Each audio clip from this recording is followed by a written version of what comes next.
Well, good morning, everybody. You ever wondered why you must always get on an airplane from the left side? Well, it has to do with a couple of things. Most importantly, human nature, the equestrian arts, and aircraft design. So this is how it goes. Human nature. Humans are always combative. That's in their nature.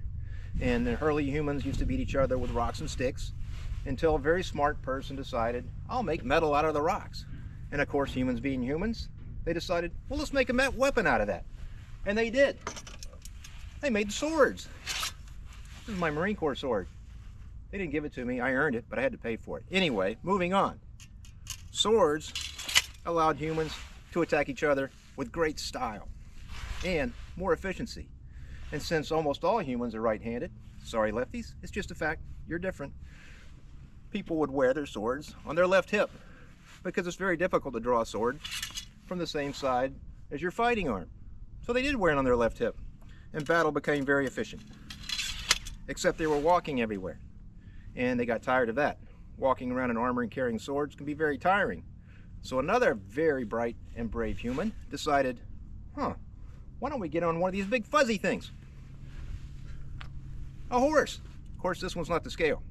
But since the sword existed for the horse, people were wearing swords. And how are you going to get on a horse with a sword on your left hip? Well, you approach it from its left side, also called the near side, so you can throw a leg over. If you try to do it the other way, with this on your right hip, you hit the horse in the butt with your sword, or you actually sit on your sword. Both of these are bad. Don't do that. So, people started mounting their horses from what is called the near side. Let's flash forward to the early 1900s. Horses were fast and fuzzy. They liked them. However, they couldn't go very far in a day. So humans developed cars and, fortunately for me, airplanes. You can go a long way in an airplane, very fast and very high, and you can see what the enemy's doing. Well, before the war, World War I that is, only rich people and actually soldiers rode horses. So what they would do, quite naturally, is approach their airplane which they purchased the same way they would approach their horse, from the left side or the near side, and they would walk up to their plane to get in it. Now, back then, weight was everything.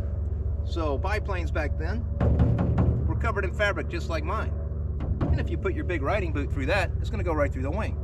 So you have to reinforce it. Piece of plywood right there, so you don't damage your airplane. Planes were very underpowered back then. Every pound counted, so you only did one side. You didn't want to reinforce the other side and make the airplane too heavy to take off. Flash forward to modern times. We're still getting on the left side of our airplane, the near side.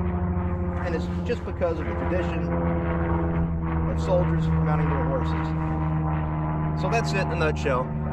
Human nature, equestrian arts, and aircraft design. That's why you always board the left side of an airplane, even now.